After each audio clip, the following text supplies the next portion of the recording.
اسی گھر میں جب ہمیں اترنا ہے اس قبر میں بھی اترنے کے لیے سہارے کی ضرورت ہے. یہ آنے والا کل ہے اور جب وہی قبر تیار ہو جائے گی تو نبی عین سے ملاقات ہونی ہے, ان کے سوالوں کے جواب دینا ہے. یہ آنے والا کل ہے, نبی عین کے سوالوں کے جوابات کے لمحات میں مصطفیٰ جان رحمت کا دیدار بھی ہو رہا ہے. یہ آنے والا کل ہے جب مصطفیٰ کا دیدار ہوگا تو انشاءاللہ قبر میں اور آخرت میں بیڑا پار. نعرہ تکبیر, نعرہ رسالت, مذہب اسلام, مسلک اعلی حضرت, علماء اہل سنت, دارالعلوم رضائی مصطفیٰ منڈن پور, مفتی نعیم القادری صاحب کا بیان. نعرہ تکبیر, نعرہ رسالت. ماشاءاللہ ماشاءاللہ, کیا بات ہے. قبر کی جو منزل آنے والی ہے, مصطفیٰ کا دیدار ہوگا, یہ ہونے والا ہے. کلانے موت کا ذائقہ چکھنا ہے, یہ آنے والا کل ہے. کوئی صراط کا باریک کٹھن راستہ ہے, اس راستے سے مجھے اور آپ کو گزرنا ہے. یہ آنے والا کل ہے. زندگی میں جو بویا ہے, زندگی میں جو کیا ہے, زندگی میں جو کمایا ہے, یہ سارا کے سارا ایک ترازو پر رکھ دیا جائے گا. یہ آنے والا کل ہے. کل اللہ تعالیٰ میدان محشر میں بے حجاب اپنے بندوں کو دیدار کرائے گا.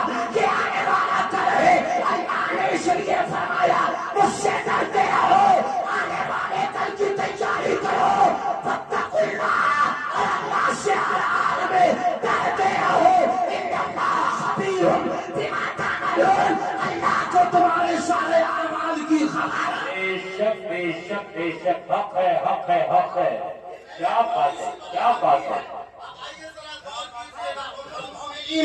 نام حضرت ام حبیبہ ہے. حضرت ام حبیبہ کہتی ہے پیغمبر اسلام صلی اللہ علیہ وسلم نے ارشاد فرمایا ابن آدم کا جو کلام ہے, یہ ابن آدم کا کلام ابن آدم کے لیے وبال ہے. توجہ, ابن آدم کا جتنا کلام ہے, ابن آدم کا کلام اس کے لیے وبال. حبیبہ ام المومنین حضرت ام حبیبہ رضی اللہ تعالی عنہ کہتی ہیں سرکار نے فرمایا مگر وہ کلام